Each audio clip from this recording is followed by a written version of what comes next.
Right, how's it going? We're back with another game, and obviously the game we're going to have a look at is the Ireland v Gibraltar game that was played last night for the Euros.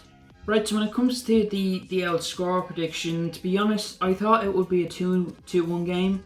I thought it would be a very even game. I just thought we'd be lucky and get 2 goals and Gibraltar would get the 1. It actually ended up being 3-0, which happened in the second half. If you don't follow me on Instagram, go do that. I'll be here.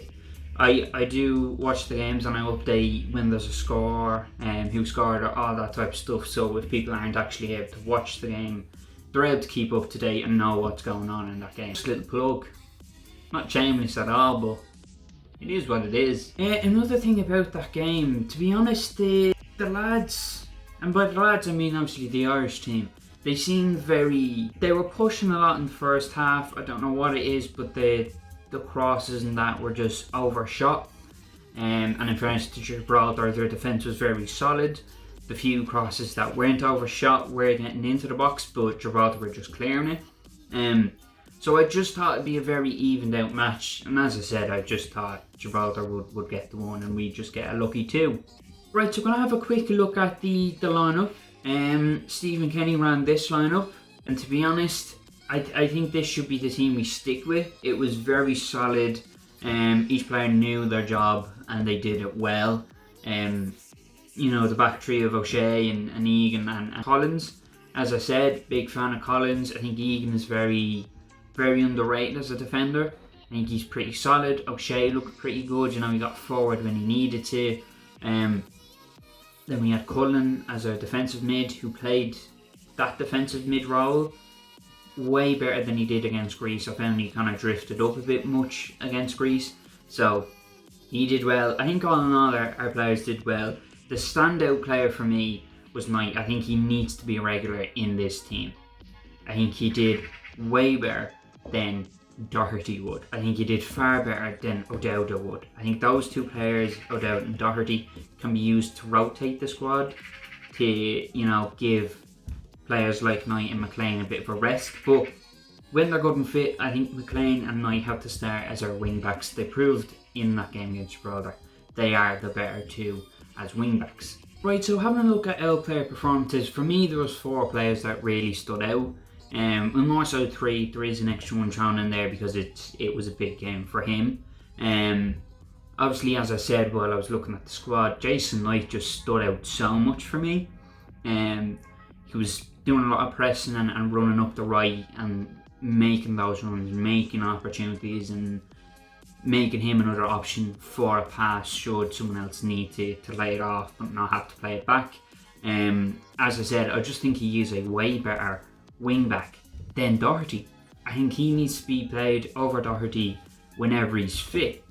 You know, as I said and as I've talked about there, he makes the runs forwards, but he's also able to get back, which I think Doherty struggles with. I find Doherty, he takes a lot longer to get back than Knight did, which I talked about in the last video I had. But yeah, I just found Knight seemed more like part of the game than Doherty was, than Doherty tends to be. I find Doherty is very slow and almost drifts in and out of being part of the game, whereas Knight was making the runs, he was getting back, he was making tackles, he was making passes. He just did what you want from a wing back, and he did it very, very well. Another thing that Knight did very well is when he got up, he was putting consistent crosses in. He was putting consistent passes through. And fair enough, we didn't get all of them to hit the back of the net or even get a shot off, but it was that consistent supply of balls in and chances being made, which made him stand out a lot more for me than any other player on the field. And he ended up getting the man of the match, which was very, very fair. It was well deserved. He was a crucial part of that team last night. Now, another player I was talking about in the last video was Johnston, and as I said, he came on at half time, and you know, he got made, and that led then to Greece's second goal. And he did a bit, but not a lot. He was in it on and off. But in the game against Gibraltar, Again, he came on at half time or in the second half. I'm not 100% sure. I'm pretty sure it was at half time he came on though. And he just added a bit of flair to the team. Yes, Knight and playing were moving forward and adding in crosses and making plays and all that, but the squad I found lacked a bit of creativity in the first half. And then when Johnson obviously got on, he added that flair.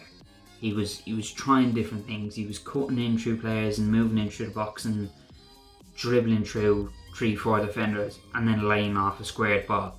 He was chipping it in from near the corner post. He was chipping it in from like not far outside the box. He was adding a bit of creativity, which I found, as I said, in the first half we lacked.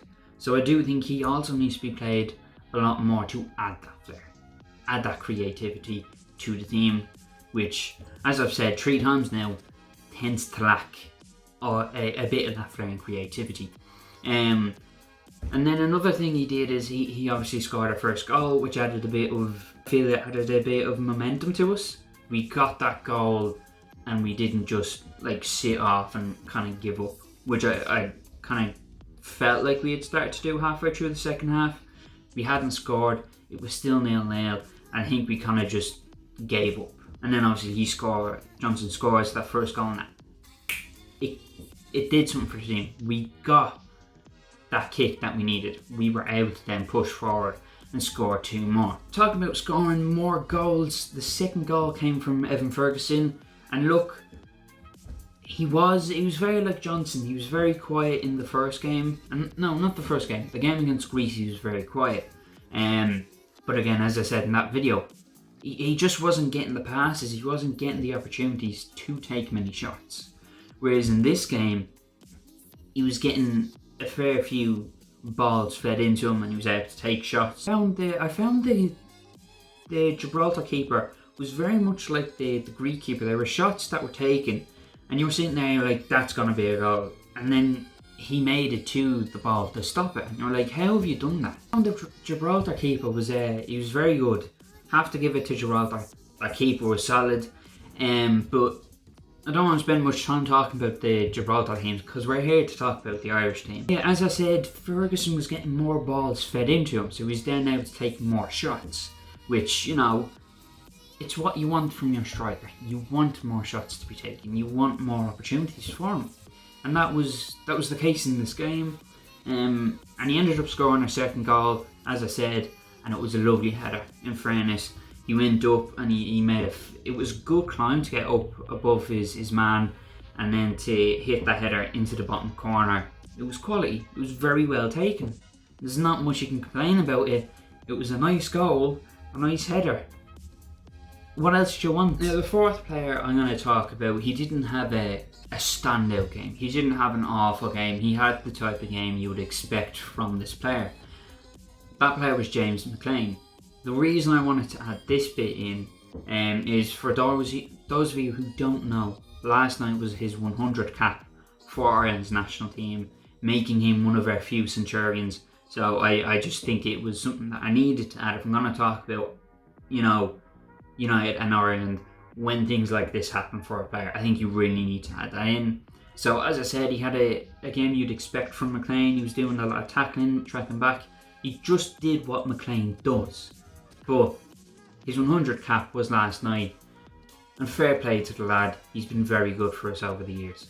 Right, so that was the end of this video. Thank you very much for watching. I'm going to continue to plug this because I need to do it. I'm going to have to. But I have a website up here. I sell a lot of arts, more so art prints. I have some clothing up there. So if you're interested, do have a look. Any support would be much appreciated.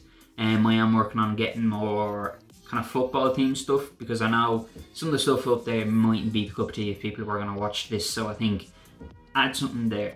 If they like what's there, that's brilliant. But I'm going to work on getting some football related content up there for those who want to support the stuff but just aren't exactly interested in what I already have there. So don't worry, I am taking that into consideration. Anyway, I'll stop waffling. Thanks for watching. Have a lovely rest of your day, and I'll talk to you in the next one.